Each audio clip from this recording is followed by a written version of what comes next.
കൂട്ടുകാരെ, എല്ലാ കൂട്ടുകാർക്കും മിഠായി കഥകളിലേക്ക് സ്വാഗതം. ഒരു ഇറ്റാലിയൻ നാടോടി കഥ കേട്ടാലോ? കഥയുടെ പേര് ലിയോയും തവളകളും. അവതരിപ്പിക്കുന്നത് മനോജ് കുമാർ പൂളയ്ക്കൽ. ഒരിടത്ത് ലിയോ എന്നൊരു മിടുക്കൻ കുട്ടിയുണ്ടായിരുന്നു.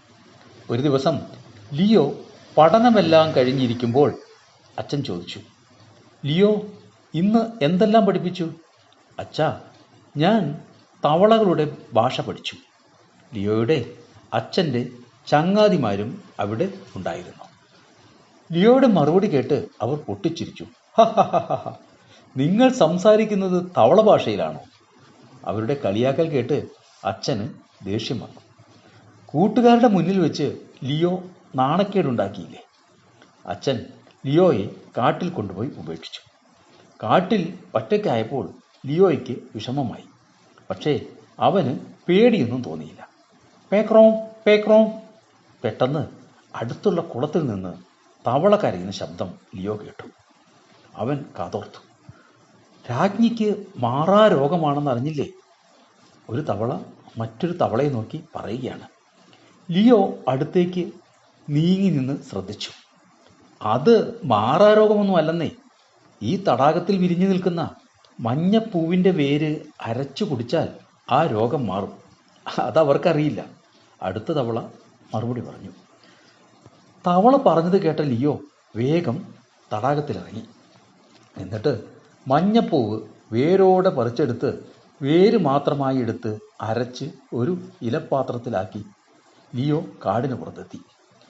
കാടിന് പുറത്തെത്തിയ ലിയോ പലരോടും വഴി ചോദിച്ച് കൊട്ടാരത്തിലെത്തി. എന്തു വേണം? കൊട്ടാരത്തിന് മുന്നിലെത്തിയ ലിയോയോട് കാവൽക്കാർ ചോദിച്ചു. ഞാൻ രാജ്ഞിയുടെ രോഗം മാറ്റാൻ വന്നതാ. കാവൽക്കാർ പൊട്ടിച്ചിരിച്ചു.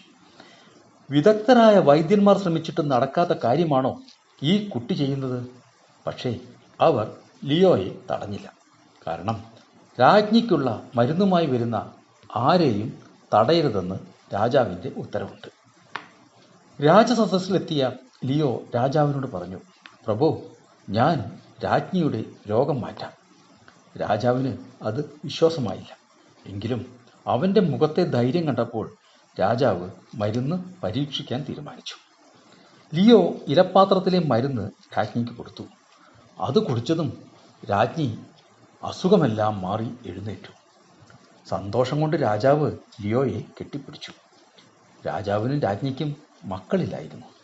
അവർ ലിയോയെ സ്വന്തം മകനായി വളർത്തി.